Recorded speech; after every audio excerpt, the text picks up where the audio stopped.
Hello नमस्कार, मैं doctor Surendra खंसली ज्योतिष आचार्य ज्योतिष की इस नई श्रृंखला में आपका स्वागत करता हूं। दोस्तों, आज बात करेंगे हम वृश्चिक राशि की और वृश्चिक राशि में ये बताने की कोशिश करेंगे कि जो राहु का गोचर हो रहा है 2025 में और 26 और 27, ये इसमें क्या असर दिखा रहा है, अनुकूल या प्रतिकूल। इसके साथ साथ में हम ये देखेंगे कि जो राहु से संबंधित जो प्लेसेस हैं और सैटर्न से संबंधित जो प्लेसेस हैं, जो हाउसेस हैं, वो क्या बोलते हैं वृश्चिक राशि वालों के लिए। चलिए, आपसे मैं विशेष अनुरोध करना चाहूंगा कि मेरे इस चैनल को आप जरूर सब्सक्राइब करें और सभी लोगों तक भेजें। शुरू करते हैं आज वृश्चिक राशि का ये बहुत सुंदर जो ये ब्लॉग है, ये आपके सामने प्रस्तुत करता हूं। वृश्चिक राशि मंगल प्रधान राशि है।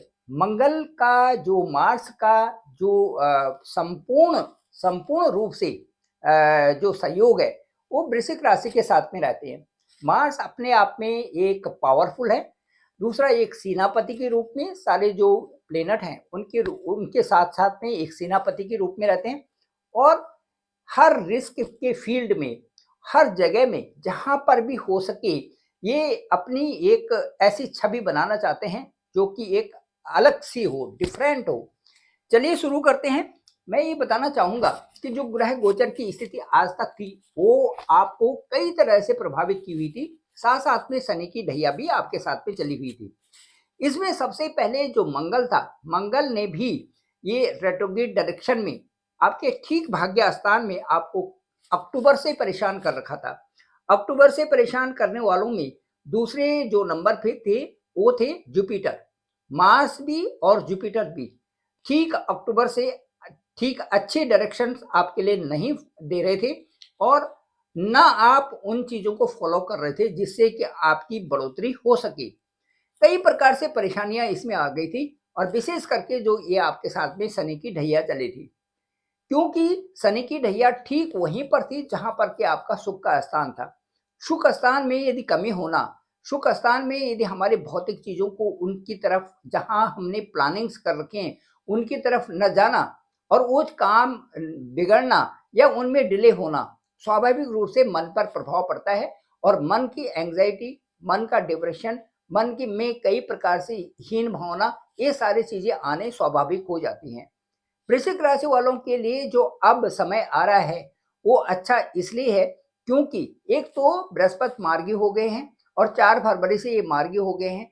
बृहस्पति का मार्गी होना आपके लिए ठीक 7th हाउस में, एक तो आपके लिए बिजनेस व्यवसाय के लिए अच्छा है, आपकी नौकरी की फील्ड में अच्छा है।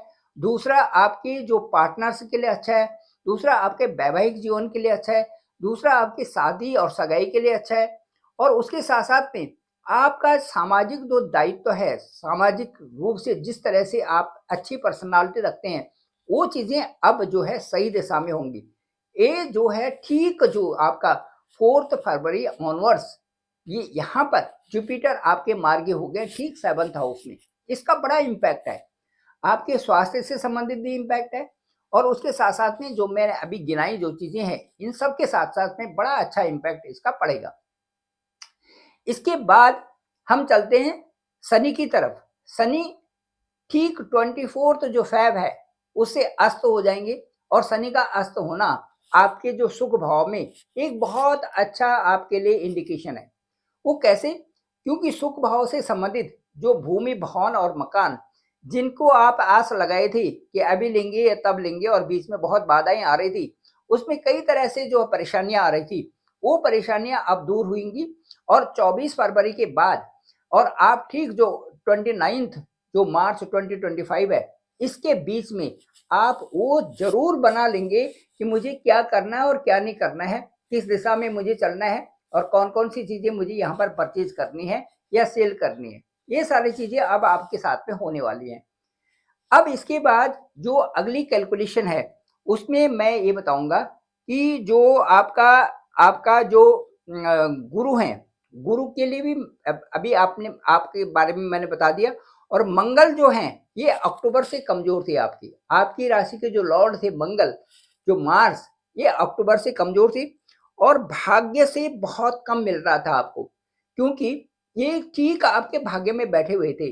वहां पर इतना उतार चढ़ाव आपके साथ में अक्टूबर से चल रहा था कि जो जिन चीज़ों की आप अपेक्षाएँ कर रहे थे, जिन चीज़ों की आपको ज़रूरत थी, वो चीज़ें पूर्ति नहीं हो पा रही थी। उनमें कुछ न कुछ वहाँ पर कमज़ोरियाँ आ रही थी, उसमें कुछ न कुछ वहाँ पर बाधाएँ आ रही थी।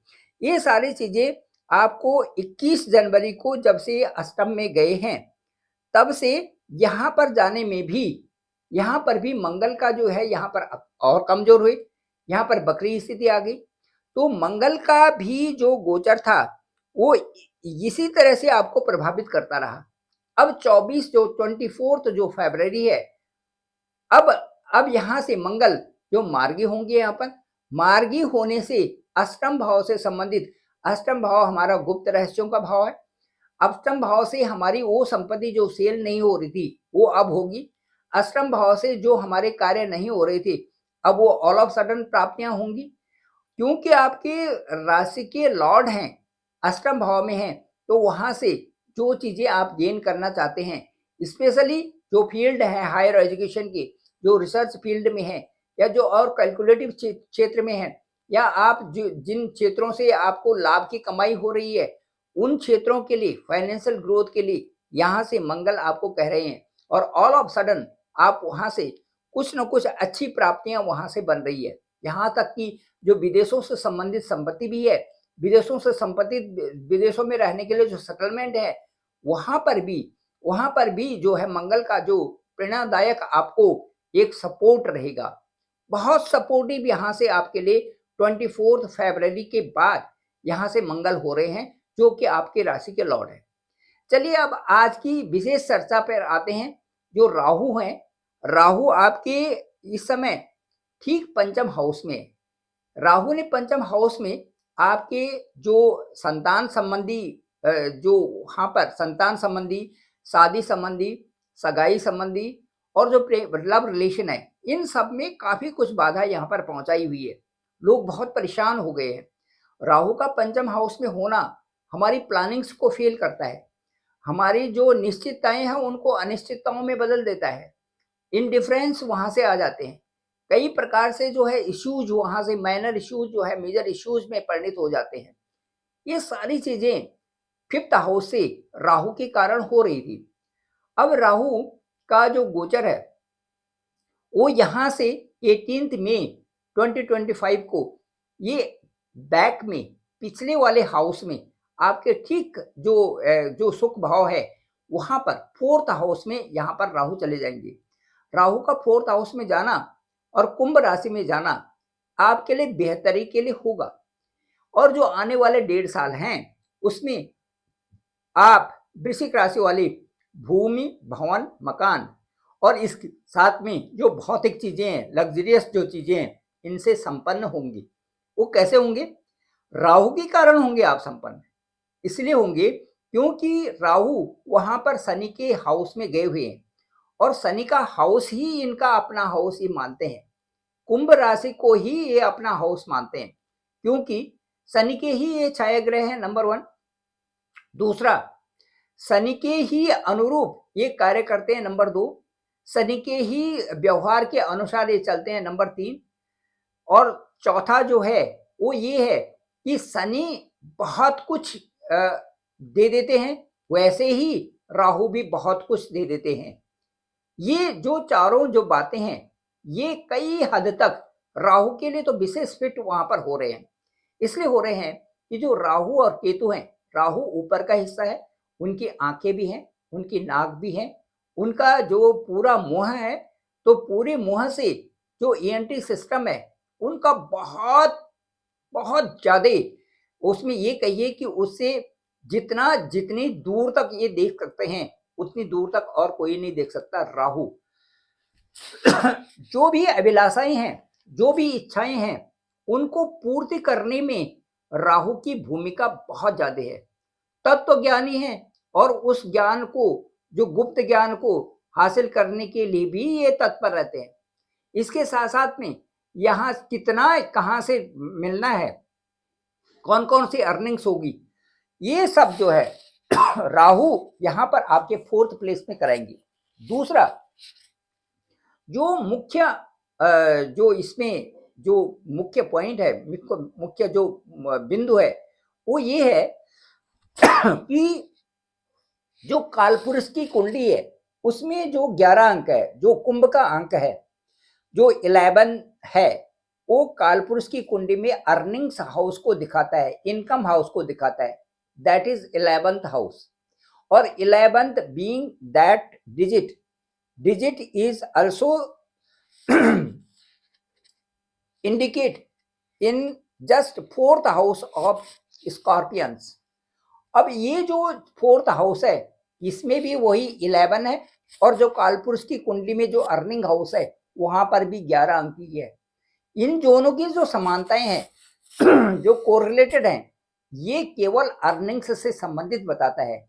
इसके साथ साथ में जो 10th हाउस जहां से राहु देखेंगे वो 10th हाउस आपका होगा, और 10th हाउस आपका वर्किंग प्लेस है, वर्किंग स्टाइल है, वर्किंग मेथड्स है, वर्किंग सोर्सेज है, कैरियर है।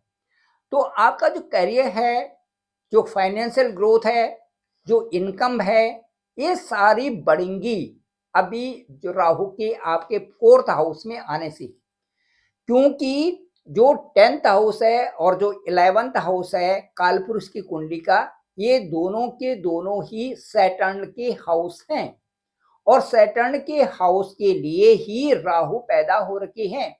सैटर्न के हाउसेस को ही मजबूत करने के लिए यहाँ पर राहु का संचरण हो रहा है 4th प्लेस में आपकी राशि से। आपका जो वृश्चिक लग्न है या आपकी जो वृश्चिक राशि है उसके ठीक 4th हाउस से राहु आपके 7th जो दृष्टि होगी वो आपके 10th हाउस पर होगी। 10th हाउस आपका करियर होगा, आपका करियर मजबूत होगा। 18 मई 2025 ऑनवर्ड्स ठीक 1.5 साल के लिए यहाँ पर इस तरह की स्थिति रहेंगी। आपके पास काम भी बहुत होगा, आपके पास प्रेशर भी बहुत होगा, आपको किसी तरह से भ्रमित भी किया जाएगा, आप कई तरह से परेशान भी उसमें होंगे, लेकिन उसके साथ साथ में अल्टीमेट गोल होगा अर्न करने का, अल्टीमेट गोल होगा फाइनेंशियल पोजीशन को आगे बढ़ाने का, अल्टीमेट गोल होगा आपके व्यवसाय का, अल्टीमेट गोल होगा आपके बिजनेस में जितने भी सोर्सेस हैं उनको लाने का।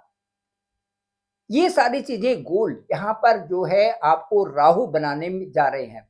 कार्मिक क्षेत्र तो आपका रहेगा ही, आपको मेहनत तो करना ही है, आपको आलस्य तो छोड़ना ही है, आपको डिसिप्लिन तो रहना ही है।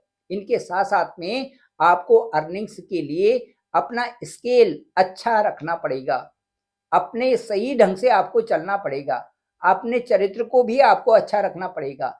ये सारी चीजें आपको ठीक रख के तभी जो है उस रास्ते पर आप ज्यादा से ज्यादा अर्निंग्स भी करेंगे और ज्यादा से ज्यादा आप सम्मानित भी होंगे। नेम एंड फेम देने वाला आपका करियर का ही हाउस होता है, नेम एंड फेम देने वाला आपका इनकम का ही हाउस होता है।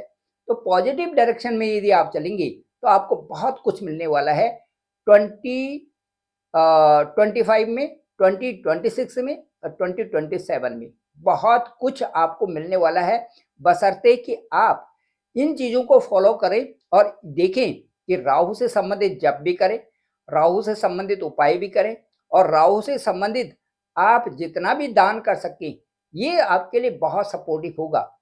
क्योंकि जो कहते हैं ना चमत्कार को नमस्कार, जो ग्रह आपको ज्यादा देने वाला है उनकी शरण में जाइए और करिए, वहां पे उनको राहु से संबंधित आप जब भी करिए, और इन चीजों से आपको पर्याप्त फायदा भी होगा। क्योंकि हमारे मन को लगने वाले, मन पर जो प्रभाव करने वाले हैं, हमारी दशा अंतर्दशा बहुत ज्यादा महत्वपूर्ण रखती है। उसके साथ साथ में जो ग्रह गोचर का जो ट्रांजिट है दैट इज इक्वली रिस्पॉन्सिबल, और उससे हमें बहुत कुछ सपोर्ट मिलता है। ये सारा चीज था, और मैं ये समझता हूँ कि जो वृश्चिक राशि है उसके आने वाले जो 1.5 साल है वो बहुत अच्छे रहेंगे, अनुकूल प्रभाव रहेगा, बशर्ते आप थोड़ा सा भ्रम में न पड़े, बशर्ते आप उन परेशानियों को बहुत बड़ा न बनाएं जो आपके साथ पे थोड़ी थोड़ी इश्यूज बनेंगे। और उसके साथ साथ में आप मेहनत करते रहते हैं, अनुशासित रहें और आगे बढ़ते रहें। मुझे पूरी आशा है कि वृश्चिक राशि के लिए आने वाले 1.5 साल अच्छे ही रहेंगे। Thank you very much. मैं डॉक्टर सुरेंद्र खंसली, ज्योतिष आचार्य। डिस्क्रिप्शन पे मेरा नंबर है 9868280191। आप डायरेक्टली मुझे कॉल भी कर सकते हैं। मैं आपके हॉरोस्कोप को देखूंगा, आपकी कुंडली क्या है, आपका लग्न क्या है, आपके लग्न कहाँ पर बैठे हुए हैं, क्या क्या प्रभाव डाल रहे हैं, साथ साथ में ग्रह गोचर की स्थिति के साथ में ग्रहों की दशा देखेंगे, दशा क्या चल रही है, अंतर्दशा क्या चल रही है, काल पुरुष की कुंडली के अनुसार वो कौन कौन से हाउसेस की हैं, किस प्रकार से वो हाउसेस बोलते हैं और आपके लिए क्या क्या होने वाला है। राहु मजेदार रूप से आपको किस तरह से, किस तरह से आपको प्रशंसा दे रहा है, किस तरह से आपको खुश कर रहा है, और उन खुश करने के लिए उन राहु का जो व्यवहार है वो आप कितना पहचान पा रहे हैं, ये सारी चीजें विवेचना कर देंगे आपकी कुंडली के साथ में। आपकी कुंडली को भी देखेंगे, आपके नवांश देखेंगे, आपकी गोचर कुंडली देखेंगे, और इन सबको आप आपके साथ में रखेंगे। मेरा जो भी अनुभव होगा मैं अपने अनुभव के द्वारा आपको बताते जाऊंगा, और जब तक आपकी क्वेरीज होंगी तब तक आपके साथ में डिस्कशन ओवर फोन किया जाएगा। मुझे लगता है कि वो जो डिस्कशन होगा वो आपको भी अच्छा लगेगा, और जो एक दिशा होगी वो मैं जरूर आपको बताऊंगा कि ये दिशा आप फॉलो करिए, जो भी रेमेडीज होंगी उनको भी आपसे आपसे डिस्क्लोज किया जाएगा। Thank you very much. आप सभी लोगों का आभार, आप सभी लोगों का धन्यवाद। मेरे इस चैनल को आप जरूर सब्सक्राइब करें। आप सभी लोगों का पुनः आभार, पुनः धन्यवाद।